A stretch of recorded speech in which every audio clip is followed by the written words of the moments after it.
The Tale of Solomon Owl, Chapter 4. An Odd Bargain.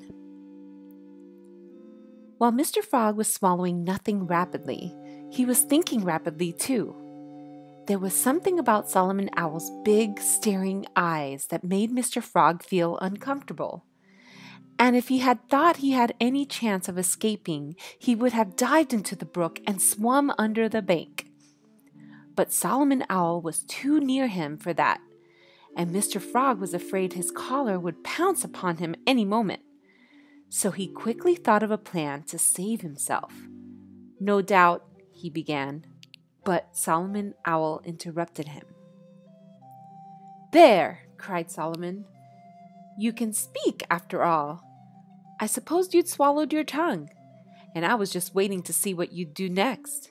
I thought maybe you would swallow your head." Mr. Frog managed to laugh at the joke, though, to tell the truth, he felt more nervous than ever. He saw what was in Solomon Owl's mind, for Solomon was thinking of swallowing Mr. Frog's head himself. "No doubt," Mr. Frog resumed, "no doubt you've come to ask me to make you a new set of clothes."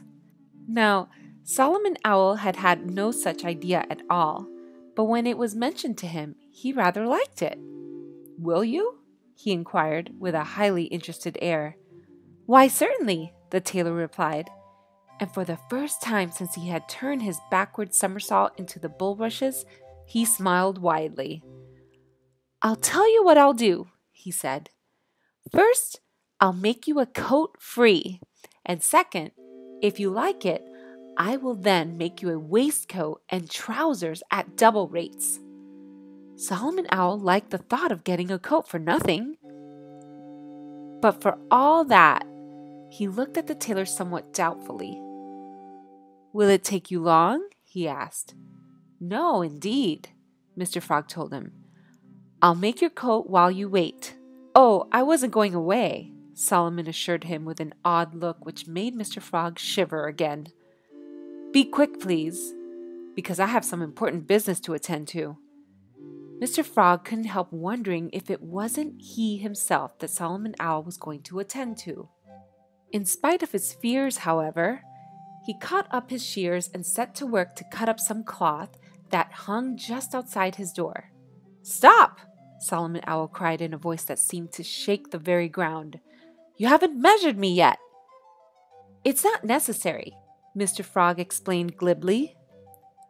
"I've become so skillful that one look at an elegant figure like yours is all that I need."